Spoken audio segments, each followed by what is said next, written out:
Muito bem, minha gente, estamos mais uma vez fazendo a análise da Aliá. Hoje é a quarta Aliá da porção semanal da Parashá Veit Hanan, que está no livro de Devarim, que é Deuteronômio 5:1 até 5:18, pelo método Pardês, okay? Que é o método quádruplo de interpretação, Pshat, Remer, Drash e Sod. Eu vou explicar cada um instantinho. Também vamos pegar referências do Talmud, olhar com a lente racídica e fazer uma aplicação para nós, Bnei Noach, filhos de Noé.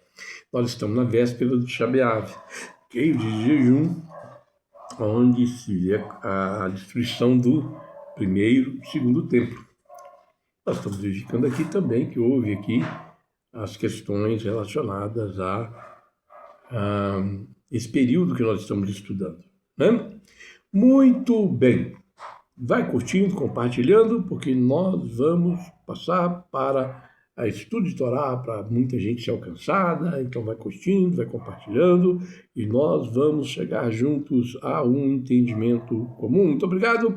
Que as palavras da nossa boca, as peças do nosso coração, sejam agradáveis diante de Ti. Senhor, nossa rocha, nosso Redentor, faz prosperar a obra das nossas mãos. Prospera, Senhor, a obra das nossas mãos, que Mashiach venha ainda em nossos dias. Amém e amém, com a graça de Deus. A quarta aliá, essa é a introdução que nós vamos fazer da Parashá Veit Hanan, constitui um dos momentos culminantes de toda a Torá. A repetição da revelação do Sinai e da proclamação dos 10 ditos, ou seja, dos 10 mandamentos, que é o Aseret Hadibrion, que são os 10 ditos, né? Embora os 10 mandamentos já tenham sido registrados em Shemot, que é Êxodo 20, sua repetição nesse livro do Devarim, deixa eu ampliar aqui para mim, né? Sua repetição aqui no livro do Devarim não é mera repetição histórica, não, tá? Não é uma repetição desnecessária.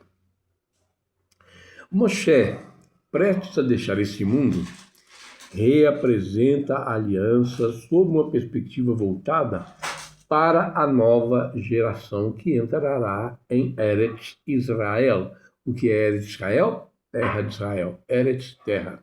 Israel, né? Eretz Israel, terra de Israel. Os sábios observam que os 10 mandamentos são chamados Aseret Hadibrot, que são 10 declarações ou 10 pronunciamentos, porque representam muito mais do que mandamentos isolados, constituem os princípios fundamentais sobre os quais repousa toda a Torá.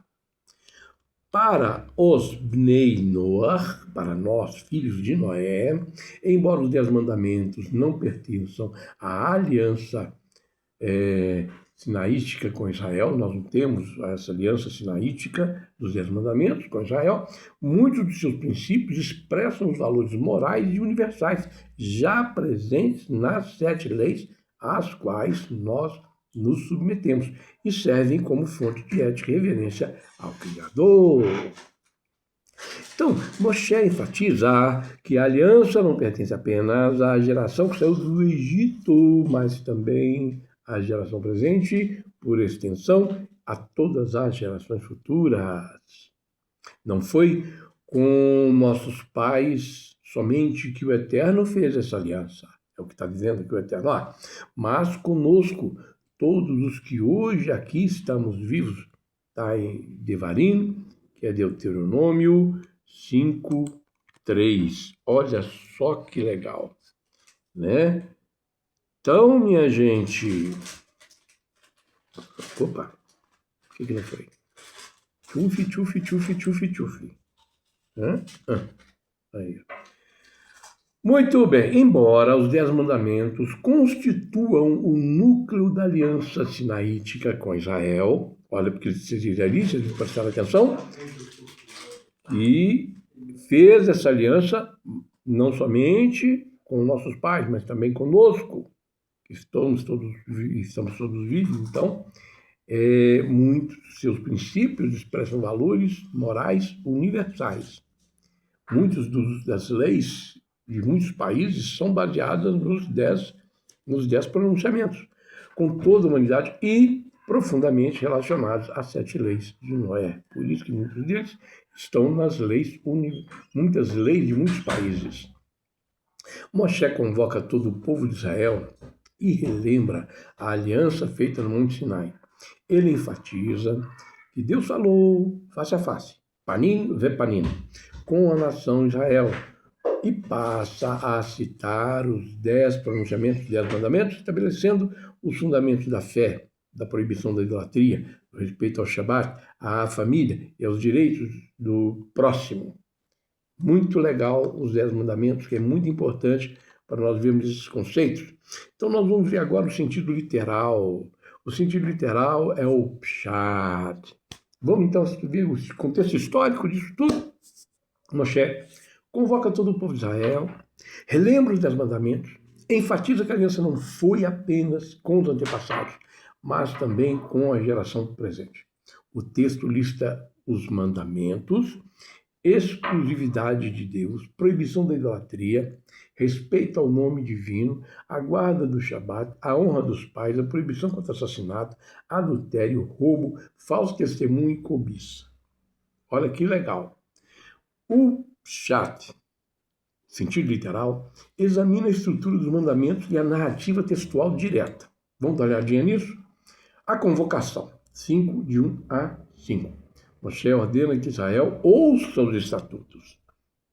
Ele esclarece que a aliança no Sinai não foi feita apenas com os antepassados que morreram no deserto, mas com eles, os vivos que ali estavam. Moshe serviu de intermediário porque o povo temia o fogo. Porque quando eles viram as luzes em forma de fogo, as letras em forma de fogo, e aquela voz tremenda, o povo temeu e disse: Moisés, vai lá, conversa com Deus, fala com a gente, nós vamos atender o que você disser, porque é terrível, Deus vai nos destruir todos. É terrível isso aqui, é uma coisa impressionante. Os mandamentos de conexão com Deus. Como é que é isso? 5, de 6 a 11, vai dizer o seguinte. Primeiro, o reconhecimento de Deus como libertador do Egito. Ok? Primeira coisa. Segunda coisa, é a proibição absoluta de outros deuses e imagens esculpidas. Nós não podemos nem sequer pensar que existe outra força que seja igual ou superior a Deus. O terceiro, a proibição de jurar falso em nome de Deus.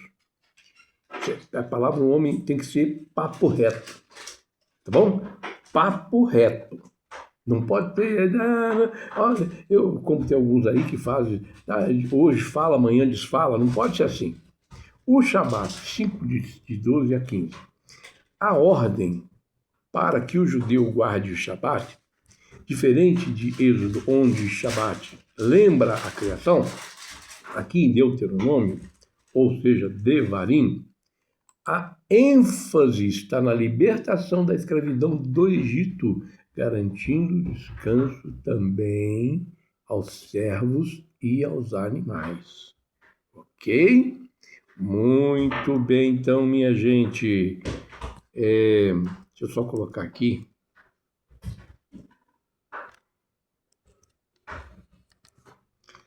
Vamos lá. Também aos servos e aos animais. Os mandamentos sociais estão escritos em 5, de 16 até 18. Tá? Vem os mandamentos sociais. E o quinto, que é honrar pai e mãe para prolongar os dias. Tem uma curiosidade que depois eu vou falar para vocês. O sexto, o sétimo, o oitavo e o nono, proibições diretas. Não assassinar, não adulterar, não furtar ou sequestrar. Tá? Tem uma similaridade que é explicável, que é sequestrar, furtar é sequestrar, roubar a alma da pessoa. Né? E não prestar falso testemunho. É muito importante que as pessoas tenham o papo reto. Renovação da aliança. Moshe convoca todo o povo. Ouve Israel. Olha, Shema Israel. Ouve Israel. Os estatutos e os juízos. A Torá, então, apresenta 3 elementos inseparáveis. Quais são esses elementos inseparáveis? Ouvir, aprender, praticar. Ok? O povo de Israel começou fazendo, mas na forma inversa. Primeiro praticava, aprendia e ouvia. Beleza? O conhecimento sem ação não concretiza a vontade divina. Você só ouvir e diz, tá legal, bacana. Entendi. Mas não faço, não adianta nada. Tem que fazer, tem que praticar. Em seguida, Moshe recorda que Deus falou panim ve panim, face a face, com Israel no Sinai, enquanto ele serviu de intermediário devido ao temor do povo diante das manifestações divinas. Afinal de contas, Deus estava falando e apareciam as letras em forma de fogo e o povo via aquele fogo, e aquelas letras e a voz terrível e todo aquele cenário e a montanha fumegante e relâmpagos e trovões. Olha, era uma sensação, tá? Bacana demais, tá? São efeitos especiais nunca produzidos em lugar algum. Então, são proclamadas 10 declarações. No contexto literal, essas 10 declarações constituem o fundamento da aliança entre Deus e Israel. A temporalidade da aliança, 5, de 2 a 3. Moshe abre o discurso estabelecendo que a aliança de Horeb, que é o Sinai, não caducou com a morte da geração do deserto. A frase conosco, todos os que estamos aqui hoje vivos, cria um contínuo histórico. A Torá é um documento dinâmico e presente. Okay? Então, esse papo de dizer que a Torá passou, passou, isso é uma velha aliança, isso é conversa fiada, ok? É permanente, é contínua. Vamos lá. A mediação necessária. 5:5, Moisés pontua. Eu estava entre o Eterno e vós, porque temestes o fogo. Textualmente, o Pshat revela a transcendência absoluta de Deus. Precisava de um tradutor ou um redutor de voltagem para que o povo não morresse com o impacto da voz divina. Porque a voz divina é terrível, é tremenda, e aparecia em forma de fogo a voz e aquele estrondo daquele fogo aparecendo com as letras e o povo vendo tudo aquilo. Ok? Olha, para vocês terem uma ideia, no Tzimtzum, da criação do nosso universo observável, houve a quebra dos vasos devido a essa tremenda energia liberada por Deus. Então, houve a quebra dos vasos. Essa quebra dos vasos é muito importante nós termos em vista o porquê que o povo temeu a Deus. Bom, Shabat histórico social. Está registrado 5, 14, 15. Ao contrário do Êxodo 20, onde o Shabat é cósmico, memorial da criação, o texto de Vayet Hanan enfatiza o viés humanitário histórico para que descanse teu servo e a tua serva como tu, e lembrar-te-ás que foste servo na terra do Egito. O repouso serve para quebrar a engrenagem da exploração humana. Então, esse papo que tem hoje, aonde se fala da escala 6:1, é muito importante ser observada, porque cria, inclusive, o vínculo com o descanso proclamado por Deus. Vamos dar uma olhadinha na alusão, nas pistas textuais, que é o Remes. Vamos lá? Os 10 mandamentos, eles funcionam como raízes de toda a Torá. Cada mitzvah, cada ação, ok?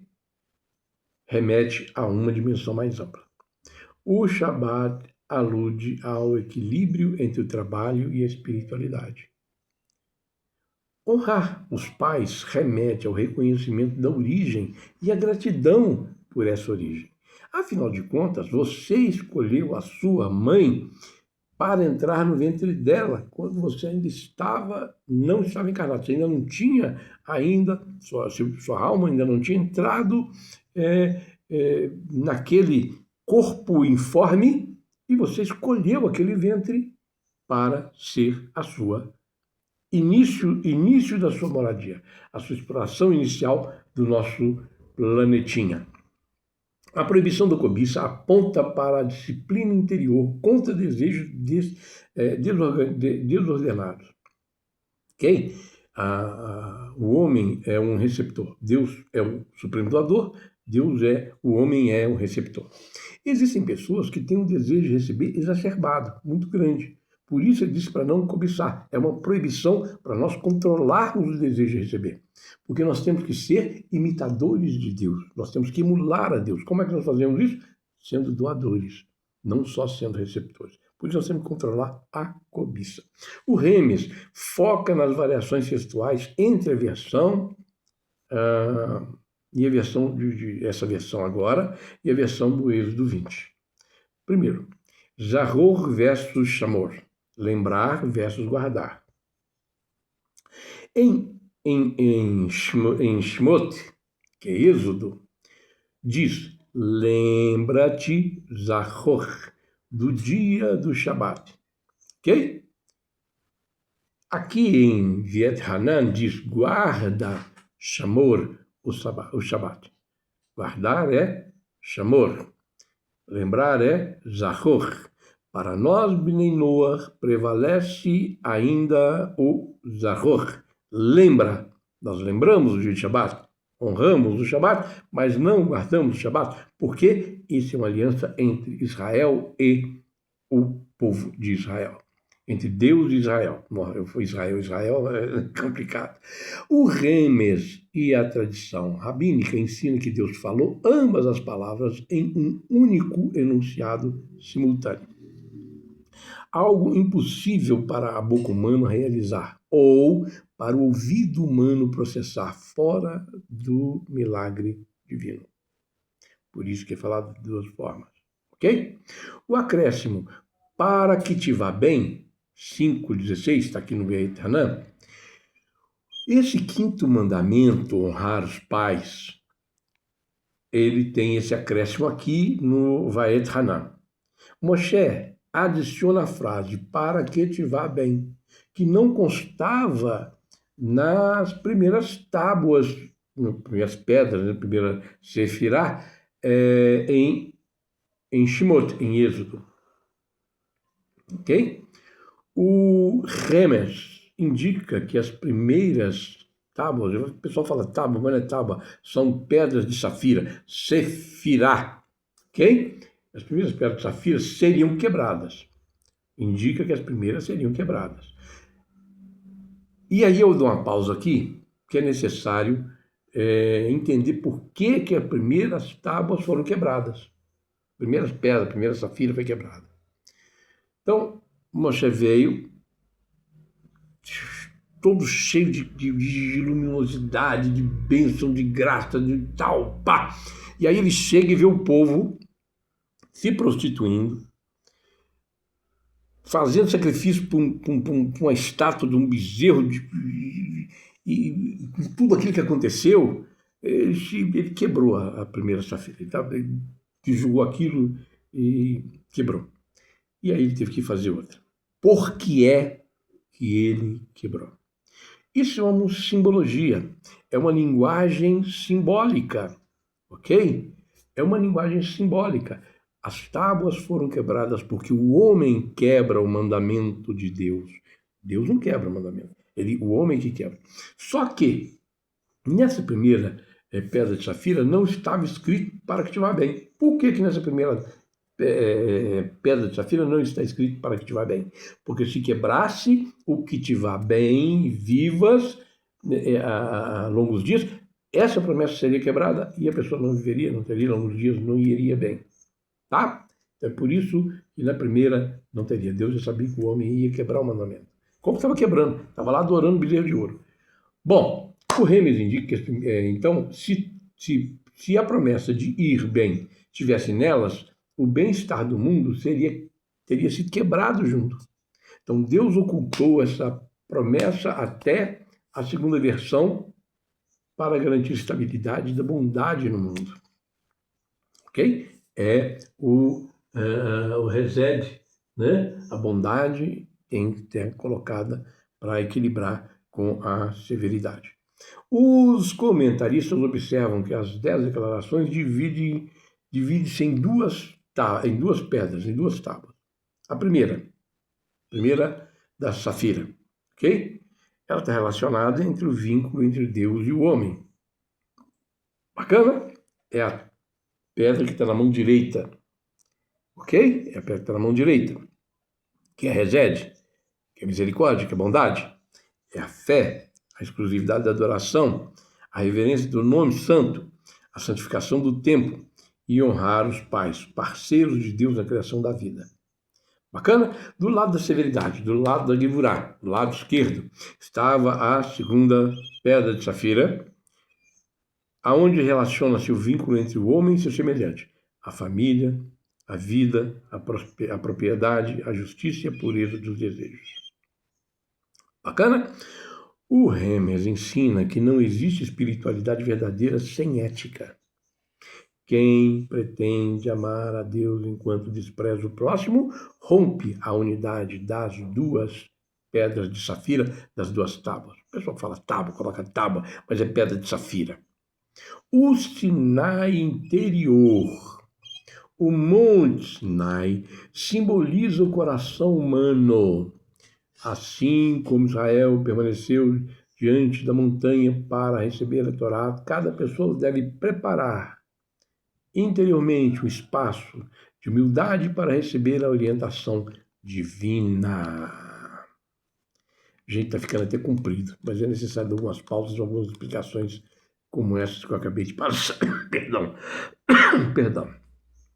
Vamos dar uma olhadinha no Drash, que é a interpretação racídica, a exegese, a homilética.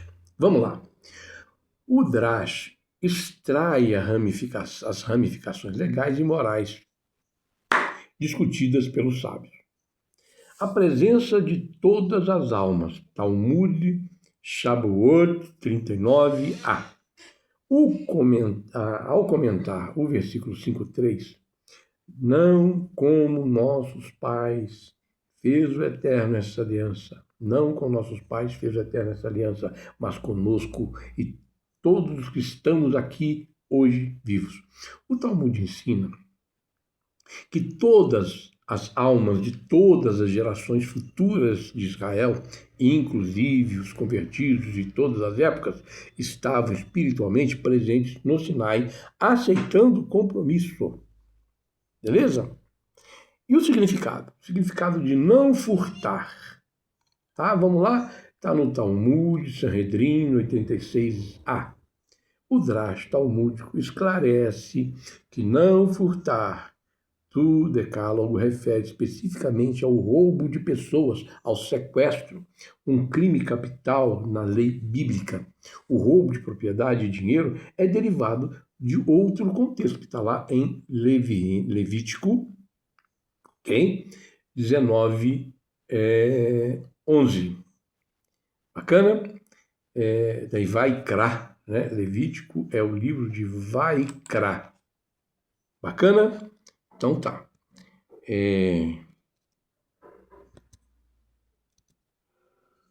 Cadê?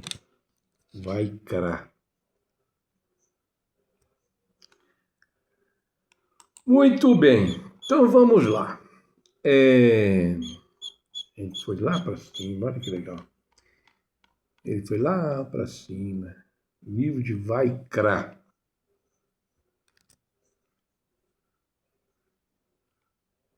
Por que ele faz isso comigo, hein? É aqui. Ele não é aqui. Tá. Não assassinar na mente. Não assassinar na mente. Ó, Talmud, Baba Metzia 58b. O Drash expande a proibição de assassinar, envergonhar publicamente o próximo, a ponto de seu rosto perder a cor, é considerado pelos sábios como um sub-assassinato, pois o sangue foge da face da pessoa. Presta atenção nessa declaração que é muito importante. Isso faz parte, inclusive, do Lashon Hara. O Talmud observa que os 10 mandamentos resumem toda a Torá. A leitura racídica vê neles não apenas leis, mas revelações da essência divina. Por exemplo, vamos lá, não terás outros deuses. É também um chamado a não idolatrar o ego, ok? O ego pode se tornar o seu Deus, seu estômago, seu umbigo pode se tornar o seu Deus. Não matarás inclui não destruir a dignidade do próximo, tá? Presta atenção em outra coisa, o não roubarás. É também não se apropriar do tempo ou energia alheia injustamente. Presta e veja só como é que é colocado. Os sábios observam vários detalhes significativos. Panini vê panini, face a face. O Talmud explica que isso não significa visão física de Deus. Não. Em Berahot 6b, os sábios ensinam que a revelação foi direta quanto à experiência espiritual, ainda que a essência divina permanece insondável. Ok? O face a face é presença com presença. Tá? Israel experimentou uma proximidade sem precedentes com a presença divina. Por isso eles temeram muito. Honrar pai e mãe. O Talmud, Kedushim 30b, ensina: há 3 parceiros na formação do ser humano: o santo, bendito seja ele, o pai e a mãe. Assim, honrar os pais é uma forma indireta de honrar o próprio Criador. Ele está honrando o Criador, honrando papai e mamãe. Face a face falou o Eterno convosco. 5.4. O Talmud pergunta: como o povo poderia sobreviver ouvindo diretamente a voz divina? Em Shabbat 88b é explicado que cada palavra fazia a alma deixar o corpo, sendo então restaurada pelo orvalho da ressurreição. Fantástico. Isso aqui tem uma profundidade de um tamanho. Hayá restabelecia as almas, refazendo as almas dos corpos. Gente, isso aqui é uma aula de Cabala fantástica. Não dá para poder falar aqui Cabala assim, mas só para vocês terem uma ideia, tá? Os comentaristas entendem isso como demonstração de que a revelação divina exige constante renovação espiritual. E aí vem uma declaração fantástica: eu sou Hashem. O Midrash observa: Deus não começa proibindo. Não. Primeiro apresenta seu relacionamento. Antes da proibição vem a identidade. Primeiro, eu sou. Depois, não farás. A ética nasce do relacionamento com o Criador. Vamos repetir aqui mais um detalhe, de novo, mais um detalhe de honrar os pais. Talmud, Kedushim 30b e 31a. Ensina: existem 3 parceiros na criação: Deus, bendito seja, papai, mamãe. Quem honra seus pais demonstra reconhecer também participação divina em sua existência. Não assassinarás. Está lá no Talmud, Sanhedrin 73, olha, 37, eu falei o contrário, né? Inverti. 37a afirma: quem destrói uma vida é considerado como se destruísse o mundo inteiro. Não vale a pena se tornar um assassino, porque você está sendo considerado um destruidor dos mundos. Cada ser humano representa um universo. Ok? Então está destruindo os micro-universos, por isso é destruidor dos mundos. Não furtarás. Gente, os comentaristas observam que nos 10 mandamentos, não furtarás refere-se originalmente ao sequestro das pessoas. Sanhedrin 36a. Embora a proibição do roubo de bens apareça em outros textos da Torá, isso resulta do valor absoluto da dignidade humana. Quando fala que não furtarás, então você está tirando a dignidade da pessoa. Tá? Da mesma forma que o outro roubo também é uma forma de retirar dignidade, retirar da pessoa uma parte dela. Não cobiçarás. O Talmud explica que o pecado começa muito antes da ação. Primeiro, olhar, depois, desejar, depois, planejar e depois, agir. Então, nós podemos interromper, ok? Em qualquer um desses momentos, o, o haverá, ok? Pecado. Podemos interromper em qualquer momento a quebra da, da vontade humana, da dignidade humana, a quebra do acordo com Deus. Nós podemos quebrar no momento que olhar. Você pode, veja, não é, e desvia os olhares. No desejar, você pode quebrar, tem que desejar as coisas eternas. Planejar é a pior parte, porque você já está engodado. Você já está com desejo, o seu ego já está inflado. É necessário haver, então, uma techuvá urgente quebrando essa ação de planejar. E agir é você impedir que você faça essas bobagens. Legal? Torá trata a raiz do pecado. O Drash conecta o mandamento as suas definições jurídicas, psicológicas reais de acordo com a Torá oral. A obrigação dos tribunais. Talmud Sanhedrin 56b. Ao analisar o quinto mandamento em 5,16, honrar pai e mãe, honrar teu pai e tua mãe, como o eterno teu Deus te ordena, o Drash Talmud pergunta onde Deus já havia ordenado antes do Sinai. Os sábios explicam que foi em Mará, Shemot 15, 25. Ok? Shemot 15, 25.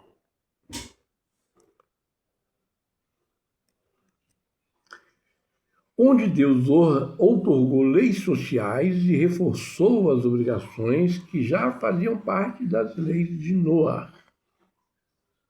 Legal? Muito bem. A gravidade do sequestro, Talmud Sanhedrin 86a, o Talmud esclarece a hermenêutica de não furtar, lo tignov, no versículo 5:17. Como os mandamentos vizinhos, não assassinar, não adulterar, lidam com crimes de pena capital, o roubo citado aqui também deve ser um crime de pena capital. Portanto, o texto se refere estritamente ao sequestro de pessoas para fins de escravidão ou extorsão.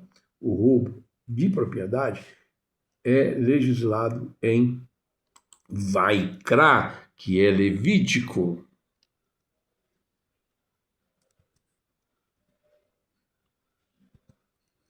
Ok? Muito bem. O perigo do falso testemunho. Talmud, Shavuot 31a. O nono mandamento, não responderás contra teu próximo falso testemunho. É expandido pelo Drash para proibir que um juiz ouça o argumento de uma parte do processo sem a presença da outra. Ou que uma pessoa espalhe boatos, lashon hará, que destrói reputações alheias, o que equivale ao testemunho social falso, ainda que seja verdadeiro. Legal? Vamos dar uma olhadinha então agora, vamos dar uma espiadinha no segredo, na Kabbalah, na Hassidut, no Sod. Vamos dar uma olhadinha nisso. Rápido, tá, gente? Porque está demorando, mas com certeza você pode ver que está bem explicado e detalhado aqui para gente, né? Então vamos lá. Cada mandamento corresponde a uma sefirá e uma dimensão espiritual. Primeiro mandamento conecta-se à sefirá de Keter, coroa, revelando a unidade absoluta de Deus. O Shabat reflete Malhut, a manifestação da realeza divina no tempo. Não cobiçarás, relaciona-se à purificação dos desejos elevando-os para o serviço divino.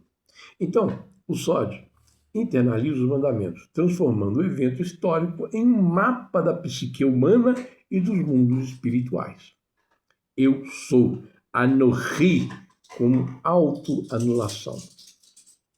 O Hassidismo, especialmente o Baal Shem Tov, ele analisa a palavra Anohi, eu, ok? Explica-se que Anohi é um acróstico para Ana, Nafshi, Ketavti e Akavti. Eu escrevi, eu entreguei a minha própria essência na Torá. Ok? É um acróstico que define isso, Anohi. Quando o ser humano estuda e cumpre a palavra divina, ele captura a própria essência do Criador. Por outro lado, para que o Anohi divino se revele na vida de alguém, o eu, egoísta, Ani, do ser humano, precisa ser anulado. O orgulho, minha gente, bloqueia a luz do Sinai. Paralelo místico horizontal. Na mística assídica, as duas sefirá, as duas tábuas, duas pedras, se espelham horizontalmente. O primeiro mandamento, eu sou o Eterno, está alinhado ao sexto mandamento, não assassinar. Quem assassina o ser humano ou destrói a sua dignidade, apaga a imagem divina no mundo, porque o homem é a semelhança de Deus, cometendo um deicídio cósmico. O homem é a semelhança de Deus, ele está cometendo um deicídio cósmico. Segundo mandamento, não terás outros deuses, se alinha ao sétimo mandamento, não adulterar. A idolatria é descrita pelos profetas como um adultério espiritual, onde a alma traz seu verdadeiro parceiro cósmico, o Criador, correndo atrás de ilusões materiais.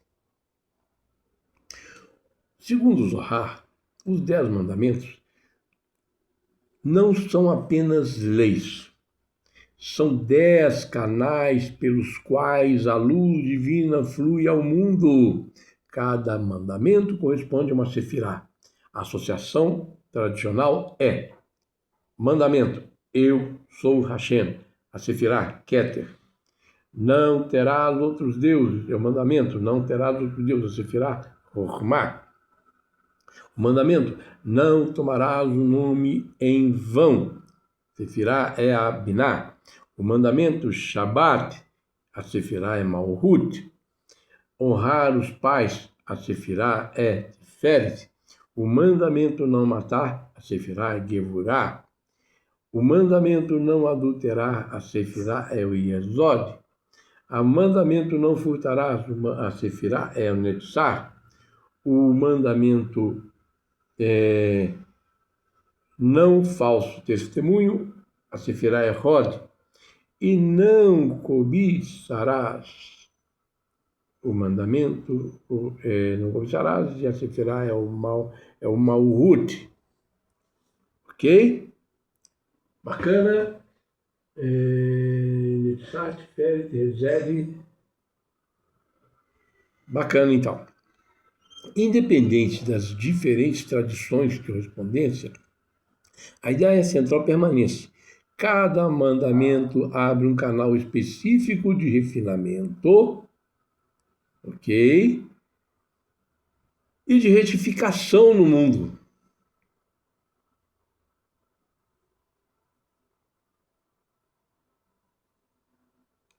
Que aqui eu acho que tá. A voz divina, cabalisticamente, o Zohar afirma que a voz de Deus saiu dividindo-se em 70 línguas. Isso simboliza que toda a humanidade possui acesso potencial à verdade divina. Israel recebeu a responsabilidade da aliança sinaítica. As nações são chamadas a receber o Criador e viver segundo a justiça. Bom, dando uma olhadinha na lente racídica, na interiorização. O Baal Shem Tov, Baal Shem Tov ensina que os 10 mandamentos não foram apenas pronunciados uma vez.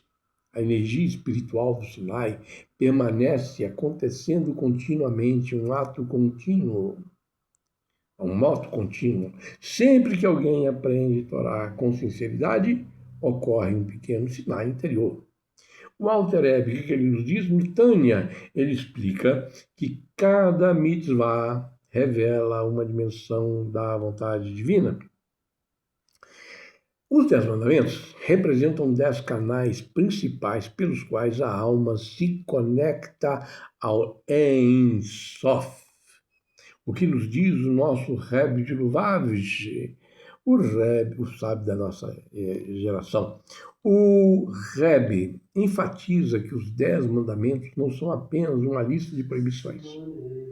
Eles descrevem uma sociedade, que como uma sociedade pode tornar-se uma morada para a presença divina, a dirá betar tonim. Cada pessoa que praticar justiça transforma o mundo em um lugar apropriado para a habitação da Shekhinah. Agora vamos aplicar para nós Bnei Noach. Tá? Vai ficar mais comprido um tiquinho esse? Vai ficar mais comprido um tiquinho esse.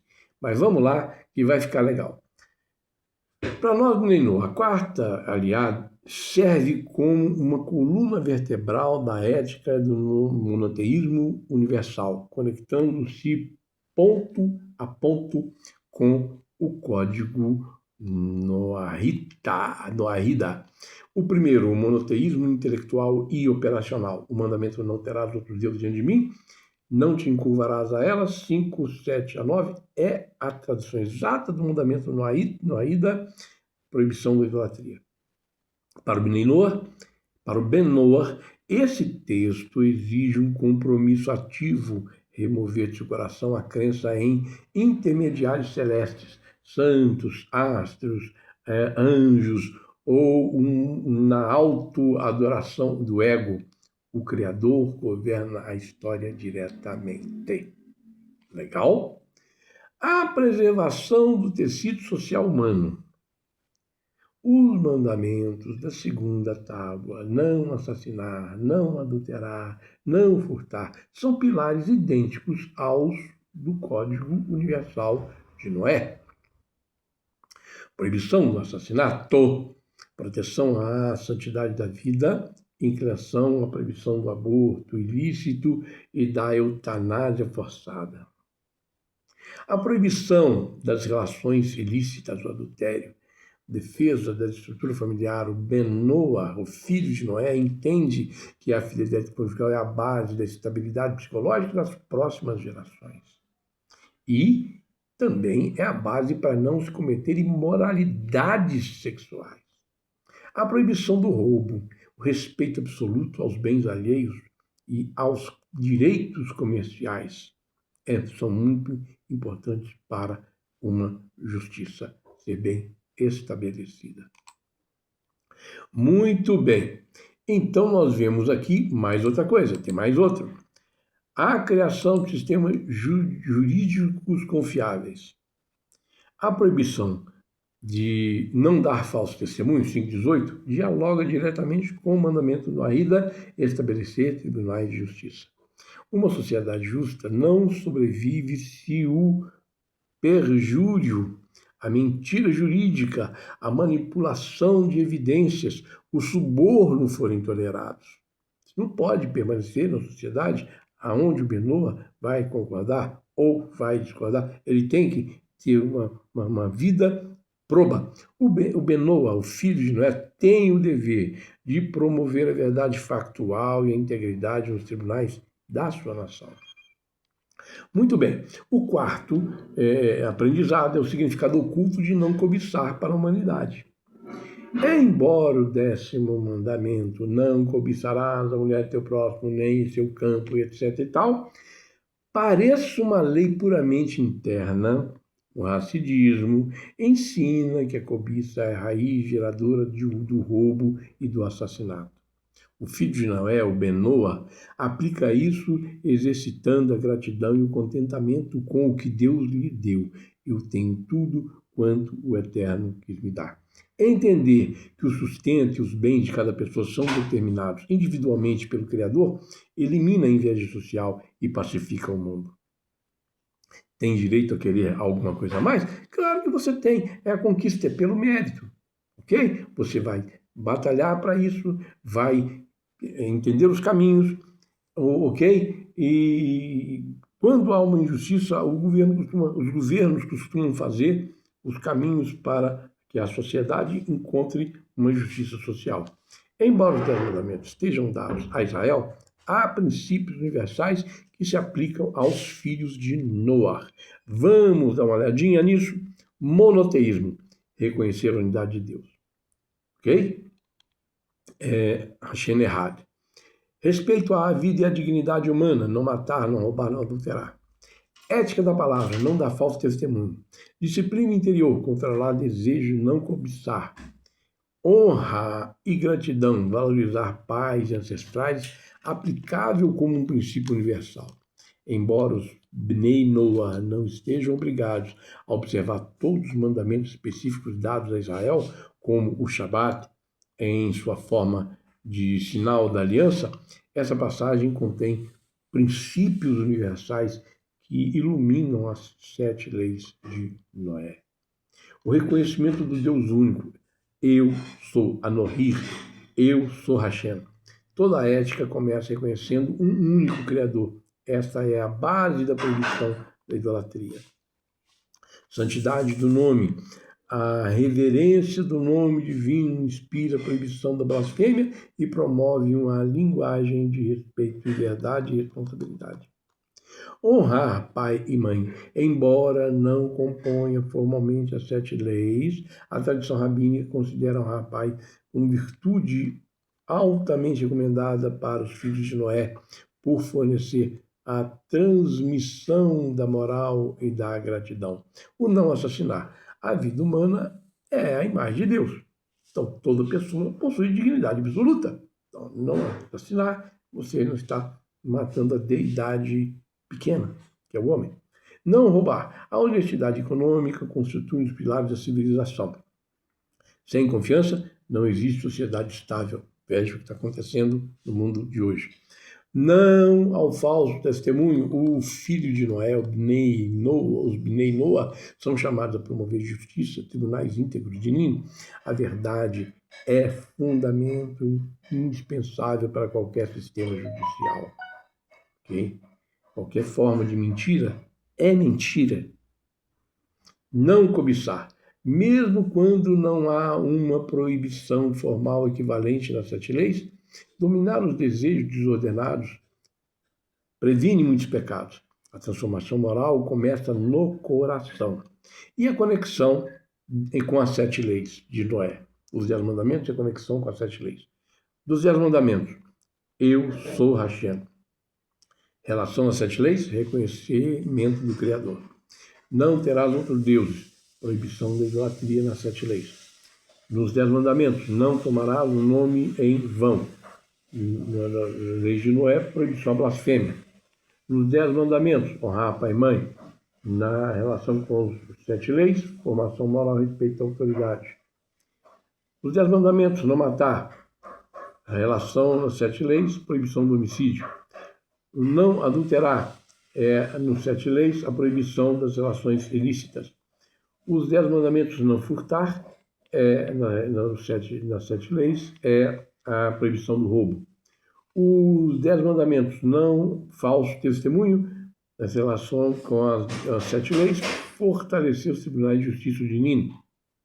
Nos 10 mandamentos, não cobiçar, na relação com as 7 leis, aperfeiçoar o caráter, é o Tikkun Hamidot. Ok? Muito bem. E o ensinamento prático? Gente, eu tenho que falar do ensinamento prático, tá? Por quê? Porque é essencial. O ensinamento prático, a verdadeira liberdade, gente, ela nasce da submissão consciente aos princípios divinos. A revelação do Sinai continua viva quando a Torá é estudada e aplicada.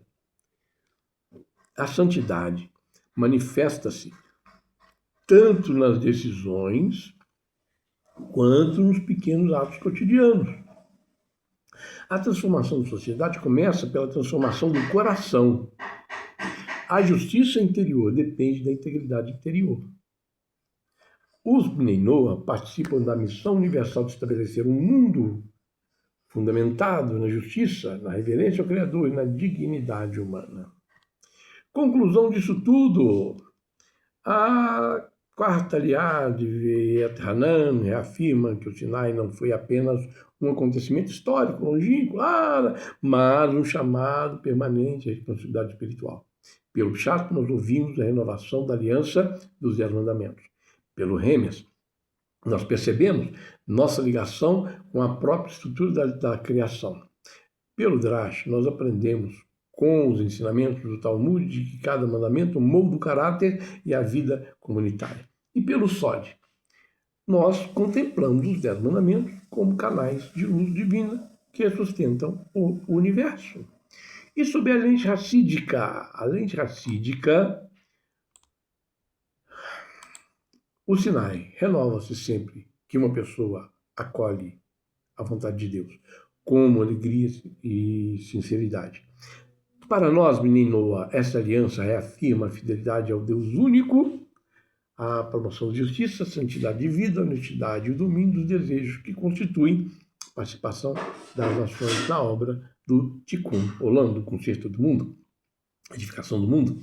Assim, ainda que a aliança sinaística possua uma dimensão particular para Israel, sua luz irradia princípios éticos universais, convidando toda a humanidade a viver de modo que a presença do Criador seja refletida na vida pessoal e na sociedade.